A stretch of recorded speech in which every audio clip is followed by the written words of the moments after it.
Hello friends, कैसे हैं आप लोग। वेंकटेश में आप लोग का बहुत बहुत स्वागत है। दोस्तों, आज जेपीएससी के ऊपर चर्चा करनी है।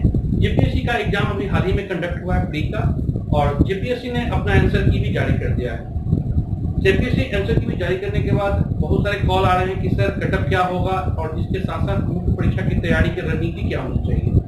तो सबसे पहली बात दोस्तों, कटअप की बात की जाए तो जो क्वेश्चन का आंसर है उसमें निश्चित तौर पर एक दो कुछ है विवाद का विषय, खैर वो तो चलता ही रहेगा। लेकिन जहाँ तक कटअप की बात की जा रही है तो अप्रॉक्स 110 के 115 के बीच माना है कि इन्हीं के बीच में होना है, या 5 ऊपर नीचे हो सकता है। तो वैसे लोग जो 120 प्लस है वो तो 100% लग जाएंगे। इसके अलावा जो लोग का 105 के आसपास में भी है तो वो उनकी भी संभावना बन रही है, तो वो भी तैयारी करते रहें। और उम्मीद की जा रही है कि 4 से 5 महीने में आप लोग का मेंस का एग्जाम हो जाएगा। तो ये तो रहा दोस्तों कटअप की बात। और अब इसके बाद कुछ कॉल्स आने की, सर जिस प्रकार पेपर सेकंड में जो मैंडेटरी है इतना कटअप आपको पास करना है, तो क्या पेपर 1 में भी ऐसा है? दोस्तों ऐसा नहीं है। पेपर 1 और 2 मिलाकर अगर आपका इतना बन रहा है तो निश्चित तौर पर आप कटअप में हैं। और इसके अलावा आप जो मेंस की तैयारी है उसमें लग जाइए। बाकी मेंस की सिलेबस है क्या, इस पर थोड़ी पर चर्चा कर ली जाए। दोस्तों, जेपीएससी का जो पेपर है मेंस का वो मुख्य रूप से 6 भागों में डिवाइडेड है। तो पेपर 6 का एग्जाम दिया जाएगा। पेपर 1, पेपर 2, पेपर 3, पेपर 4, 5 और पेपर 6। पेपर 6 में है क्या क्या? तो पहला में आपका general Hindi and general English, ठीक है, general Hindi and general English. और दोस्तों ये जो है ना केवल क्वालिफाइंग है। क्वालिफाइंग करने का मतलब है कि आपको 100 में 30 मार्क्स लाने हैं, मैंडेटरी है सालाना। तो 30 नंबर आपके आते हैं तो ही आपका कहने का मतलब कि कॉपी माना जाएगा कि आप मेंस का नंबर आपके पास कटअप आएगा। तो ये रहा पहला। दूसरा पेपर जो है यह है लैंग्वेज एंड लिटरेचर, भाषा और साहित्य। इसके अंतर्गत टोटल 15 विषय रखे गए हैं और आप शैक्षिक हैं, किसी 15 से एक को आप चुन सकते हैं। इसमें जो मोटे तौर पर देखा जाता है तो है हिंदी लिटरेचर, इंग्लिश लिटरेचर, इसके अलावा संस्कृत है, फिर बंगाली है, उर्दू है, उड़िया है, संथाली, मुंडारी, खोरठा, नागपुरी, खड़िया हो, इस तरह की 15 विषय हैं। आप 15 में से कोई एक ले सकते हैं। तो ये रहा पेपर सेकंड के अंतर्गत जो लैंग्वेज और लिटरेचर है ये। अब जो दोस्तों मेन जो बात करनी है वो पेपर 3, 4, 5 और 6 की बात है। ये आपका जनरल स्टडीज है, और ये जहां तक ये 100 नंबर की बात है, यहाँ पर 150 नंबर की बात। उसी प्रकार इन चारों का जो नंबर है वो 200 का मान होता है, और ये बहुत कह सकते हैं कि सिलेक्शन में बहुत बड़ा रोल इनका होता है। जब इनकी तैयारी करें तो बेहतर स्तर से करें। अब है कि इन पेपर में पढ़ना क्या है, तो पहले बात करते हैं कि इसमें पढ़ना क्या है। तो पेपर 3 में है हिस्ट्री एंड ज्योग्राफी, ठीक है। पेपर 4 में जो पढ़ना है आपको उसमें है आपका मोटे तौर पर भारतीय संविधान और राज्य व्यवस्था, भारतीय संविधान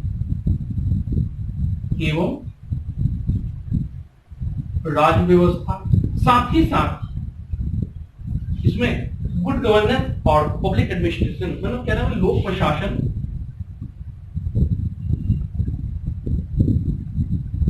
एवं सुशासन, गुड गवर्नेंस, ये भी पढ़ना है। अभी हम चर्चा करेंगे कि इसके अंदर और कौन कौन से टॉपिक हैं। मोटे तौर पर ये है। इसके अलावा पेपर 5 में जो पढ़ना है आप लोग का वो है भारतीय अर्थव्यवस्था, भारतीय अर्थव्यवस्था, और साथ ही साथ इसमें वैश्वीकरण एवं सतत विकास, वैश्वीकरण एवं सतत विकास। ये पेपर 5 में है। और पेपर 6 में है दोस्तों सामान्य विज्ञान, जनरल साइंस, पर्यावरण, प्रदूषण विषय में आता है, प्रदूषण, और तकनीकी विकास, टेक्नोलॉजी, तकनीकी विकास, साइंस एंड टेक वगैरह का जो पार्ट होता है वो। तो कहने का मतलब कि ये 6 पेपर हैं। 6 पेपर में एक तो मैंडेटरी हो गई, कंपल्सरी पेपर, और इसके बाद 5 सब्जेक्ट, ये पांचों का बहुत बड़ा भूमिका होता है, उसमें भी ये 4 पेपर खासतौर पर सबसे बड़ी भूमिका निभाती है। अब बात करते हैं इसमें कि प्रत्येक टॉपिक के अंदर पढ़ना क्या क्या है। तो उसको देखा जाए जो हिस्ट्री और ज्योग्राफी की बात पहले करते हैं, तो हिस्ट्री में क्या क्या पढ़ना है, इतिहास में इसमें तीनों कालखंड, मतलब कहने का मतलब प्राचीन काल, मध्यकाल और आधुनिक काल, ये तीनों काल तो पढ़ना ही है। इसके अलावा झारखंड का इतिहास भी पढ़ना है और ये सब क्वेश्चन डिस्क्रिप्टिव होंगे। झारखंड का इतिहास, ये 4 पेपर आपको इतिहास खंड में पढ़ना होगा। जहां तक ज्योग्राफी की बात की जाए, भूगोल की बात, भूगोल में जो पढ़ना है दोस्तों, इसमें पहला टॉपिक आपका हो जाएगा पृथ्वी का प्राकृतिक भूगोल। प्राकृतिक भूगोल, इसके अलावा जो इसके सेकंड में है भारत का भूगोल और मानव भूगोल, भारत का भूगोल एवं मानव भूगोल। ठीक, मानव भूगोल। इसके अलावा है भारत के प्राकृतिक संसाधन, भारत के प्राकृतिक संसाधन। इसके अलावा है झारखंड का भूगोल,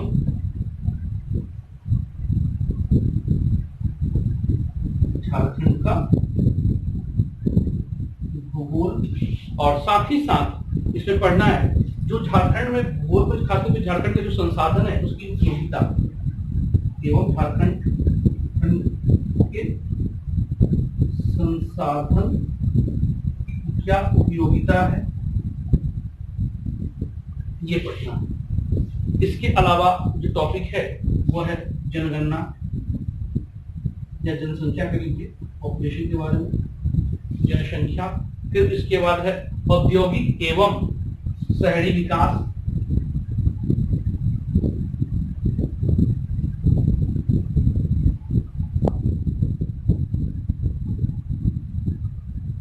औद्योगिक एवं शहरी विकास। फिर है जनसांख्यिकीय जो समस्याएं हैं वो मोटे तौर पे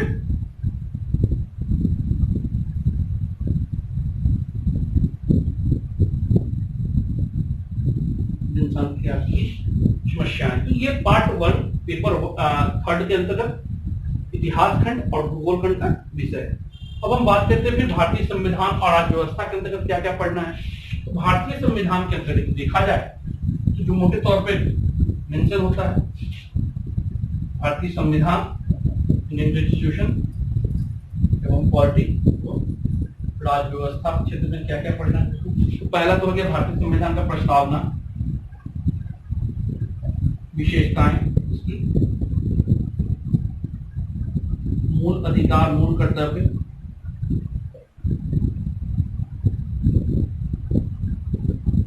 डीपीएसपी,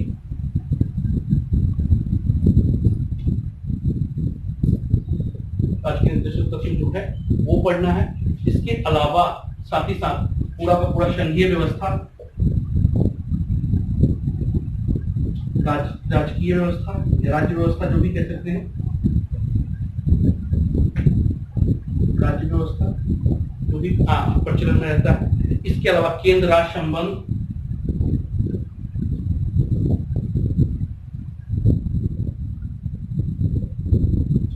केंद्र राज्य संबंध। फिर है अनुसूचित जाति और जनजाति, SC ST, जो खासतौर पर एडमिनिस्ट्रेटिव जो लिखा होता है, अनुसूचित जाति जनजाति शासन अधिनियम वगैरह, ये आपका पॉलिटी का खंड है। इसके अलावा लोक प्रशासन की अगर बात की जाए, प्रशासन और सुशासन में क्या क्या पढ़ना है, सेक्शन बी में जो इसका है प्रशासन सुशासन वाली बात, लोक प्रशासन में, सुशासन में इसमें है लोक प्रशासन पढ़ना, लोक प्रशासन के जो विषय हैं। फिर इसके अलावा निजी प्रशासन, प्रशासन, फिर संघीय प्रशासन, राज्य प्रशासन, ठीक है दोस्तों। इसके अलावा आप कह सकते हैं जिला प्रशासन, मतलब कहने वाला संघीय, राज्य एवं जिला तीनों स्तर की जो प्रशासनिक व्यवस्था है उस प्रशासन को पढ़ना है। इसके अलावा नौकरशाही,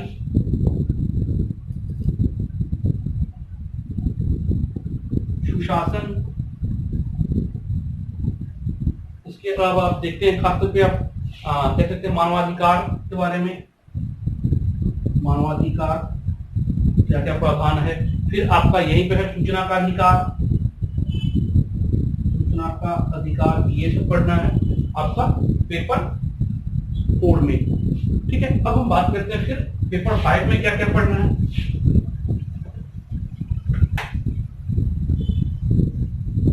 पेपर 5 में दोस्तों 2 विषय है खासतौर पर, एक भारतीय अर्थव्यवस्था, वैश्वीकरण और सतत विकास। सतत विकास जनरली भारतीय अर्थव्यवस्था का नहीं पाठ, लेकिन अलग कर दिया गया खंड में, खैर उससे नहीं, इसमें पढ़ना है लास्ट कि ये आय, राष्ट्रीय आय के बारे में। उसके अलावा मुद्रास्फीति, उसमें निकालने का तरीका हो या फिर मुद्रा अस्फीति, संस्फीति, तो ये जो भी सारी चीजें हैं मुद्रास्फीति के संदर्भ में वो सभी पढ़ेंगे। फिर है जनांकीय लाभांश क्या है, जनसांख्यिकीय लाभांश, तो ये पढ़ना है। इसके अलावा कृषि एवं ग्रामीण अर्थव्यवस्था, कृषि एवं ग्रामीण अर्थव्यवस्था ये पढ़ना है। इसके अलावा फिर औद्योगिक अर्थव्यवस्था पढ़ना है,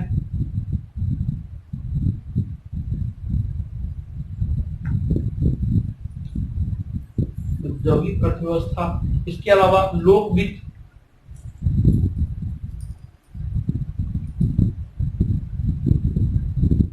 लोक वित्त के बारे में पढ़ना है। फिर इसके अलावा बजट, राजकोषीय नीति,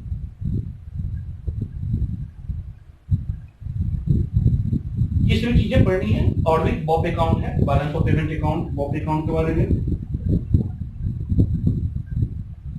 तो ये है आपका अर्थव्यवस्था के अंतर्गत। फिर इसके बाद की जाए जब पेपर इसके खंड 2 का पेपर खंड में सेक्शन बी के अंतर्गत खासतौर पे आप लोग देखते हैं वैश्वीकरण एवं सतत विकास के बारे में, तो उसके अंतर्गत जो पढ़ना है तो आर्थिक विकास,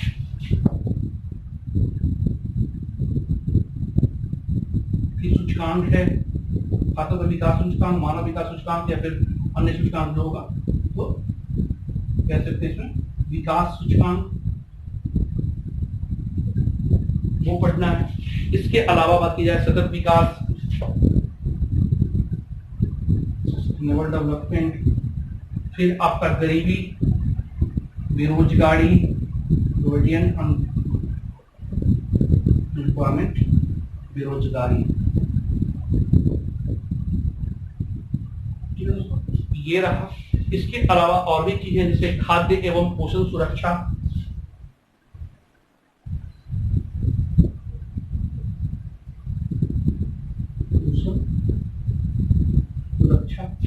और भी कुछ चीजें हैं जैसे वैश्वीकरण का भारतीय अर्थव्यवस्था पर क्या क्या प्रभाव पड़ा, ये सब चीजें, तो ये पढ़ना है टोटल। ठीक है, अब हम बात करें पेपर 6, इसके अंदर क्या क्या पढ़ना है। इसमें मोटे तौर पर सामान्य विज्ञान है,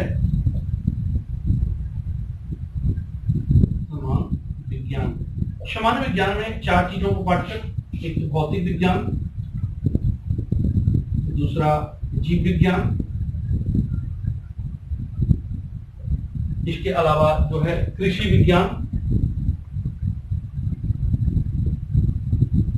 ठीक है दोस्तों, ये सब पढ़ना है। फिर इसके बाद पर्यावरण विज्ञान भी,